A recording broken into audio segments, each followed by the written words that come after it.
Okay. Hi everyone, my name is Yasmin, My name is Ashley. and today we're going to present to you on predictive models that we believe will be great use for the Human Resource Department, specifically because it involves employee turnover rate. So the overviews will be explaining the motives for this model, we'll explain the data and what we did to clean it, as well as a visual that summarizes our entire data set. We'll explain what models we did and end with a conclusion. As we all know, people leaving a company or an organization can be very costly, as it causes for companies to look for replacements as well as to train new employees, which is why our main motive is to minimize the amount of people leaving the company by gaining more insight as to why they do leave. This is all the data that our model were trained and tested on. We have 10 total variables.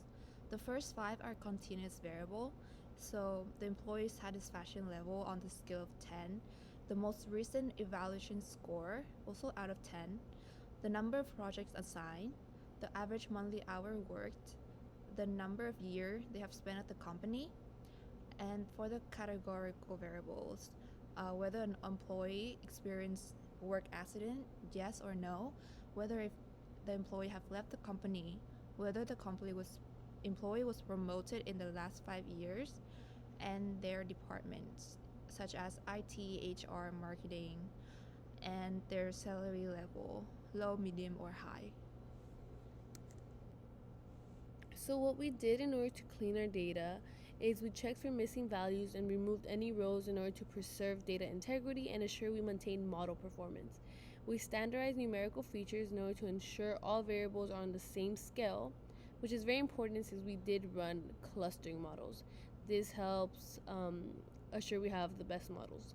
As for the categorical variables, we made sure to convert them into numerical formats by one-hot encoding them in order to help ensure that all variables were taken into account by our models. Our data is provided by the HR departments at solely for Motors, and this is a pie chart representing the proportion of employees who stayed and those who left. 76.2% of them stayed and 23.8% left. For question 1, how much improvement can we make in predicting employee turnover when applying PCA to select more efficient features? In order to ensure that we have the most efficient model, we apply PCA to simplify the model by reducing dimensionality. This way, we are keeping the important information that can explain the majority of variation in the data. Using the cumulative variance plot on the right side here, we determined that first 18 principal components were optimal to reduce the complexity of the model. The test accuracy resulted is 79.66%, which was extremely close to performance in our logistic model. This indicates that there's no severe issue of multicollinearity or noise. The model overall accuracy was pretty good, given that we're predicting human behavior that tends to be more complex and unpredictable. PCA has effectively reduced the feature, but did not lessen the model ability to make accurate predictions. While it's not perfect, it can provide some valuable insights for HR department. For the second question, how accurately can we predict whether an employee will leave the company based on all available variables and which factors are the strongest predictor? We use logistic regression model to answer this question. The model accuracy of 79% is consistent across training and testing set, indicating that it's not overfitting or underfitting. The precision score indicate that around 61% of the employees predicted to be leaving were correctly identified. The model did a reasonably good job at identifying false alarm, though there is room for improvement. However, the model only managed to determine 35% of all employees who actually left.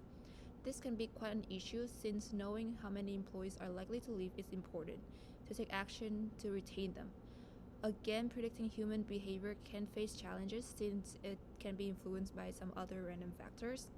On the good side, the ROC-AUC score of 82% indicate that the model has strong ability to distinguish between the two classes, leaving and staying. This suggests that it can serve as a valuable tool to provide useful insight as well. With the logistic model, we made a log odds ratio to help find the odds ratio that each feature has on whether an employee leaves or stays.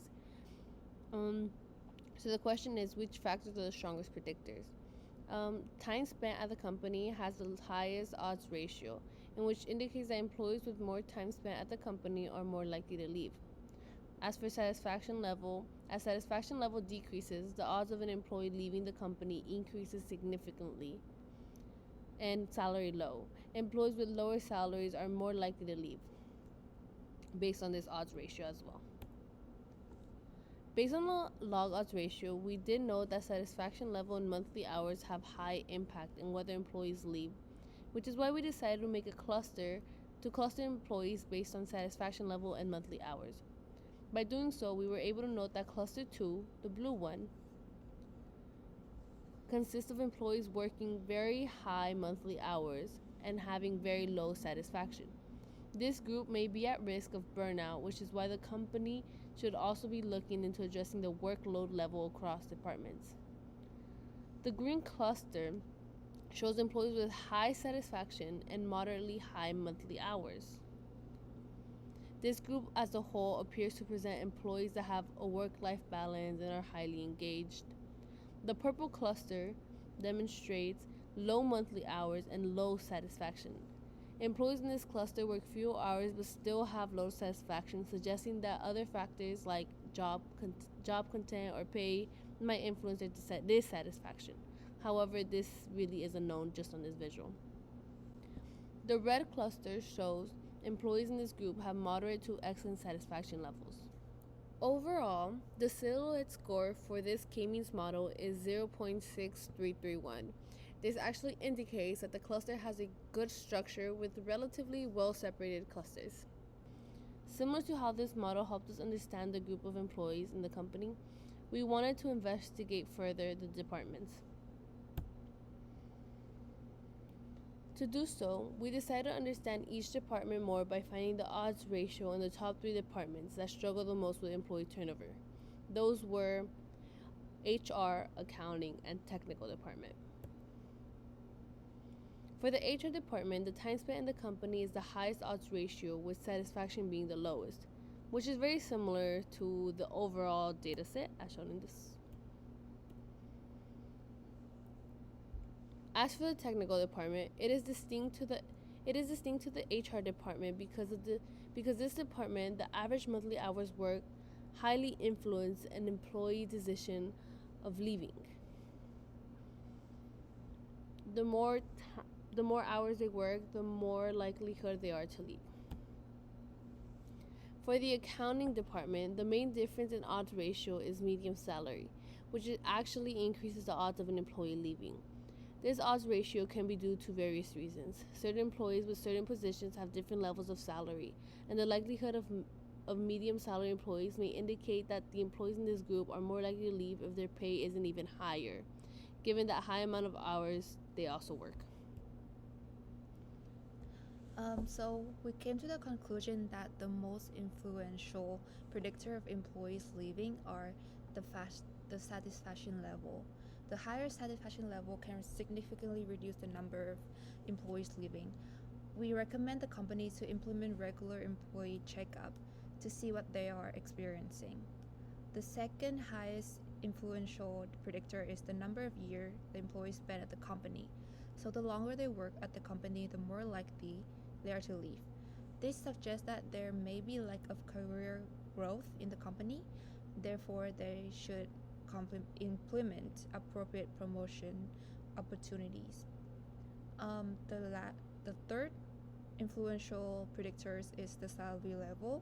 So higher salary reduces the likelihood of turnover.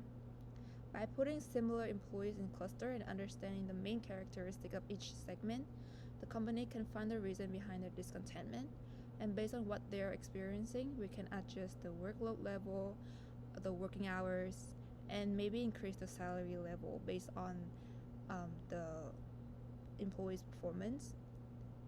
We can also provide incentives such as promotions and bonuses, and also help improve employees' work-life balance. This helps the company to efficiently allocate resources and focus different implementation efforts according to certain group. As for human behavior, such as employee decisions to leave a company, it is known that it's rarely driven by just one factor. It often involves several factors such as emotional, social, and social factors that may be difficult to model. Which is why, for future references, we believe that we should add more data like maybe age, employment rate, personal life events, and emotional state, as well as workplace culture and family circumstances, in order to help make more accurate predictions. This will help us understand more of an employee and see what are the actual factors that are moving them to actually decide to leave a company. Thank you so much.